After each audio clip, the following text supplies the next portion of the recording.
Well, it's off and it's away. The Democratic convention kicked off yesterday and they started with a bang.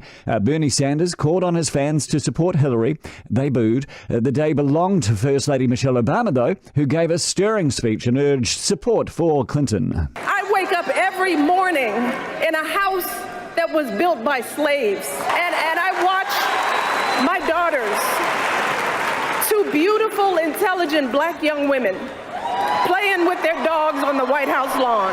And because of Hillary Clinton, my daughters and all our sons and daughters now take for granted that a woman can be president of the United States.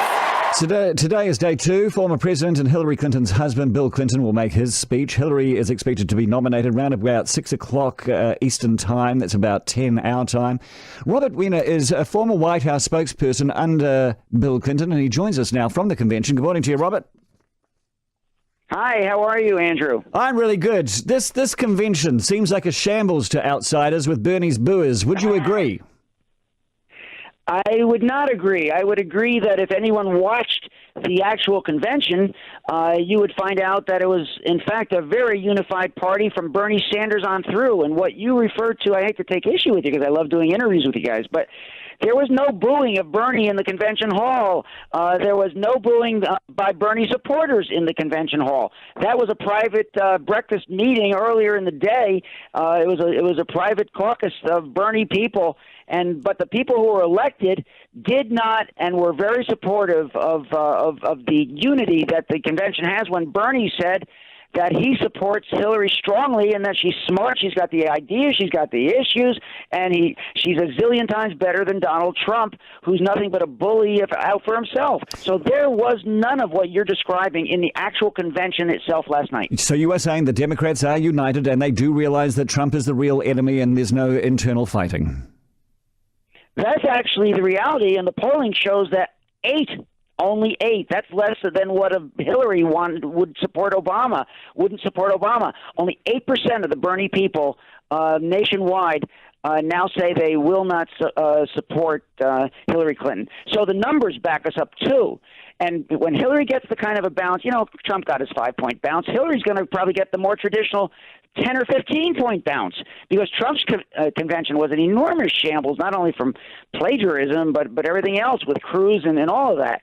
Our convention is really a supporters unity event with Hillary, showing her background from legal services, children's defense, health care when she was First Lady, human rights are equal rights in China, and then as Secretary of State with what she did in Burma, creating Aung San Suu Kyi to be able to be elected in the parliament and getting a government that actually respects her as a leader, and a ceasefire in the Middle East, and bigger crowds than any president since John Kennedy got when she was Secretary of State and went to Latin America. All right, Robert. So when all of that background comes out, there's going to be support for Hillary Clinton. Okay, Michelle Obama's speech was widely celebrated. Today, Bill Clinton, a man who you worked for, do you know what he's going to be saying? What will he be pushing? Well, it was a little strange in the briefings, which I run the morning briefings here for the convention, and to say that Bill Clinton's going to be talking about his time with his wife. I mean, his time with his wife is his entire time. Yes, he will be talking about how well he knows her as a brilliant person. He will be talking about what a policy expert she is on everything, how she does her homework. And I'll tell you something. I have experienced that myself personally in my meetings with her when she goes over op-eds and says, what's the point, what's the thesis, what's the thrust? When she did a fundraiser for my wife's breast cancer research, and she came in and said, Pat, who discovered a gene activated in 75% of women with breast cancer and 70% of men with prostate cancer, women with breast cancer, and she had all the details. I mean, she does her homework, and that's better than geez, they're better than Donald Trump, who knows what he's talking about and is going to have his finger on the nuclear codes. So the polls are all over the place at the moment. A lot of people do think that Donald Trump has got this, and even Michael Moore, who is, a Liberal and a Democrat supporter, said in a column he reckons that Trump will win. And he says the main problem, of course, is trade agreements and the Rust Belt, and through Ohio and Philadelphia, and people who would normally vote Democrat, but they feel that the Clintons took their jobs away. Is Hillary going to concentrate on that area? Because I think that's going to be the battleground, isn't it?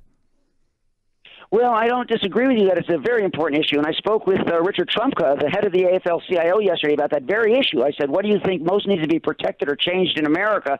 And he said trade. I mean, that's what he told me on the convention floor last night. Hillary has come around on that issue. Yes, she was part of the Clinton administration, which did NAFTA. But, the concept of every single president until that point was free trade worldwide is better and it helps create jobs. But what we have found, and Hillary has learned it, is that you not only have the corporations shipping the jobs to the cheaper labor overseas, but the other countries don't care about environmental concerns. And so having learned that, as you know, she is opposed to the TPP now, and so people learn from their issues, and she has learned on that issue. Rob Weiner, I thank you so much for joining us today. Have a great time on the convention floor. That is Robert Weiner, who is the former White House spokesperson for Bill Clinton. And while this election is all over the place, I think one thing is for sure. The TPP looks completely threatened. Trump's against it. You heard Rob Weiner, who's an insider. He reckons that Clinton's against it. Will it really get through? And I hear Sanders saying they will oppose lame duck approval of this under Obama. The TPP looks like it's under threat.